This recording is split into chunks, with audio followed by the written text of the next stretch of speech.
So in chapter 50 of Pekudei from the Zohar, in the fifth chamber of love, for illuminating the lower beings, it shines in the secret of faith. There is an opening to this chamber, and a chief called Senagoria stands over it, in charge at the gate, arguing in Yisrael's favor before their master, so the other side will not have sway. There's a spirit in this chamber in charge of keeping above, consisting of four. For the spirit called Surya comprises white, black, green, red colors, and is the general of the lower armies beneath him, included and sustained and appointed by him. He opens and closes, for all higher keys were given into his hand, and he knows all the secrets of his master. They're all handed to him. He is called love. Here the mystery of mysteries, stored for whoever should conceive it. Here are all the supernal treasures and stores of his master. The four colors are included in one another, and when they wish to be included, they strike each other, and one holy living creature emerges, called splendor. In Hebrew, that's the Zohar. From here start all the paths and ways to those below, to awaken them in the spirit of love. From this chamber come out all the Holy Spirit, sustained by the existence of the supernal kissing. From these kisses, an air of a spirit issues that sustains the life of all the high souls given to men. Here is found all the spirits and souls destined to descend to men.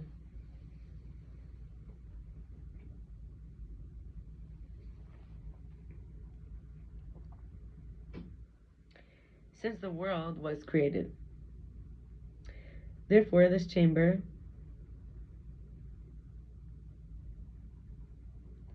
holds all the souls born of that river, which is drawn and issuing, and is therefore never empty. Since the temple's destruction, no other souls come in here. And when this chamber will be empty and no more souls, it'll be visited from above by King Messiah, and the chamber above and below will be aroused. The spirit and living creature issue two lights included in one another, united together to be called El Shaddai. The two lights is Shaddai, and the El of the chamber below. Zechut El join and intermingle to be called El Shaddai, for they issued from the two breasts. In Hebrew, breasts are Shaddaiim. The name El is from the right, takes from this place all the compassion there that nourish the merit named after the spirit that's in it, and the name Shaddai in the chamber below. And the name Shaddai suckles all the lower beings in all the chambers, and all those standing on the side, called the pegs of the tabernacle, thus called Shaddai, for giving plenty of food to the lower beings that it receives from the right. From here came out the lights, called the bright blade of the revolving sword. That's from Bereshit 3:24. For they revolve and turn into several colors, aroused to accomplish a mission above, and in this world they're of the left. When this spirit expands, it strikes and emits light on all sides, like breasts pouring milk on all sides. So from the spirit, lights come out on every side and issue another living creature in charge over those, called the bright blade of the revolving stone or store. I thought it was sword. The bright blade of the revolving sword, as far as I remember. When there is hunger and the world is sentenced to it, this living creature is appointed over the world, in charge of the world, issuing a spirit of nourishment to the faithful, so they'll not starve on account of the other side. While hunger has sway over the world, two spirits of defilement issue from that side, called destruction and famine. They abide in the world and denounce man. One sends hunger and they die, and when the other has sway, people eat but are never satisfied, because an evil spirit rules the world. This is the living creature which produced the spark called seraphim, coming out the two living sparks that revolve and turn into several colors. It grasps and inflames them. Two officers in this chamber, lights standing upon thousands and tens of thousands, called vines, and thousands and tens of thousands, called pomegranates, all exist through love and bring love between Yisrael below and the Holy One blessed be He above. They all arouse love and endure through love. When love awakens from below upward and from above downward, this chamber is filled with goodness, charity, mercy, and the love below and the love above join each other. From here come two chiefs called love after this chamber's duty is to watch over those who proclaim the unison of the Master with love, sacrifice their lives with love, and ascend to testify above. All those who do an act of kindness in this world, these acts go up and enter this chamber to be adorned, then go further up to be adorned by the supernal love. Example is from Tehillim 108:5. For your kindness is great above the heavens, and Shir Shirim 8:7. Many waters cannot quench love, nor can the floods drown it.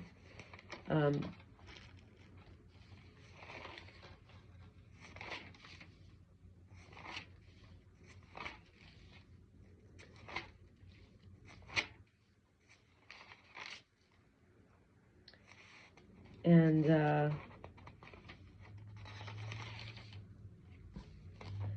want to share, oh, here it is. I want to share something else. 4 struggles I felt I had recently. I wrote this about less than a year ago, like 10 months ago. My body changed so much I became fat, not really having family to be with. 3, not being able to be with Michael, and uncircumcised non-Jew. And 4, Michael not staying by me anymore. And then I want to talk about the lens of subjectivity from Sean Sheshan Hashmatpur. He's a coach. Neutrality is where there's no inherent good or bad. For example, is death terrible? It's a part of life. Cultural, familial shortcuts are conditioning. When we think it's for sure good or for sure bad. It is not a reflection of me how others see the world, including how they see me, including how they value me, if they even value me at all. Maturation of beliefs, empowerment, self-confidence, self-leadership can facilitate no longer being overly dependent on the crutch of labeling everything as good and bad. Often it's often reactively used.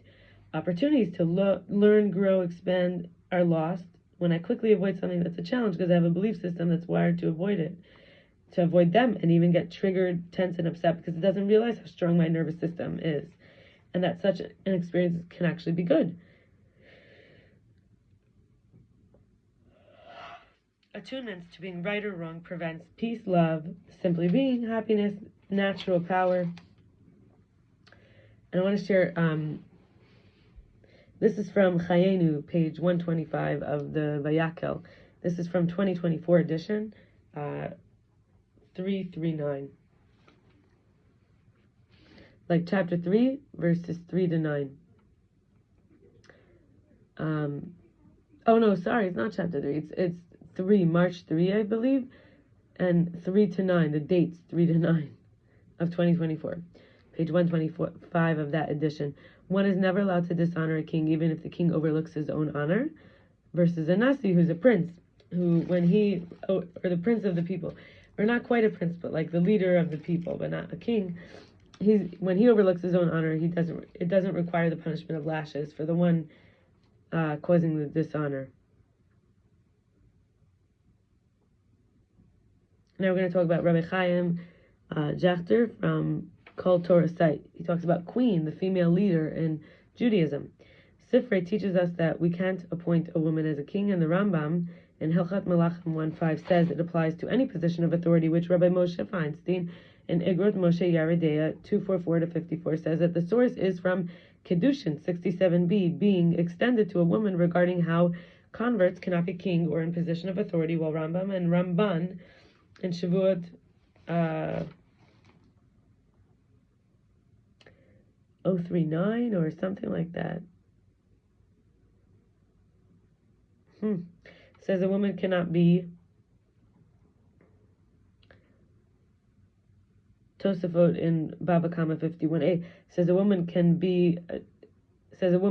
be in position of authority, while Tosafot in Baba Kama 51a says a woman can be a judge, only a judge, which they follow up by asking how Devorah in Judges 4:4 could judge the people, and answer that it's because she was the leader. They asked if the Sifrei teach that one can't appoint a woman as king, but the people actually willingly accepted her leadership. That's how.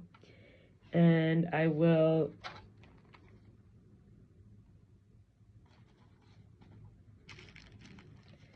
share how I had a talk with Tzvi Cohen about destruction, and we'll call this kind of like the power of love versus the love of power.